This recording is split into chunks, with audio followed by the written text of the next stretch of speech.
ఒకప్పుడు ఆ చేతులు తుపాకులు పట్టాయి, బస్తర్ అడవుల్లో అలజడి సృష్టించాయి. కానీ ఇప్పుడు అవే చేతులు మగ్గంపై రంగురంగుల దారాలతో అందమైన వస్త్రాలను నేస్తున్నాయి.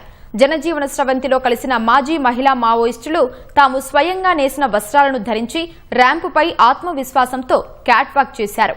ఆ స్ఫూర్తిదాయక దృశ్యాలను మీరు చూసేయండి. ఛత్తీస్గఢ్ రాజధాని రాయ్పూర్లో జరిగిన జాతీయ చేనేత దినోత్సవం ఒక అరుదైన ఘట్టానికి వేదికైంది. బస్తర్ అడవుల్లో ఒకప్పుడు ఆయుధాలు పట్టుకుని తిరిగిన మహిళా మావోయిస్టుల జీవితాలు ఎలా మారిపోయాయో ఈ దృశ్యం ఆవిష్కరించింది.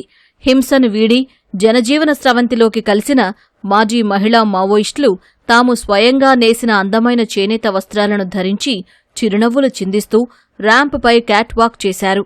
సమాజంలో తాము కూడా భాగమయ్యామంటూ క్యాట్ వాక్ చేయడంతో సభా ప్రాంగణం చప్పట్లతో మారుమోగిపోయింది.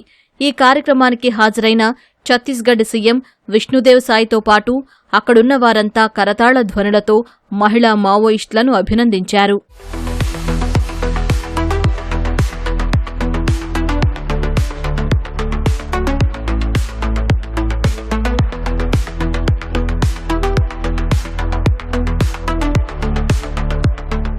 ఈ మార్పు వెనుక ఛత్తీస్గఢ్ ప్రభుత్వం, అక్కడి పోలీసుల కృషి ఎంతో ఉంది.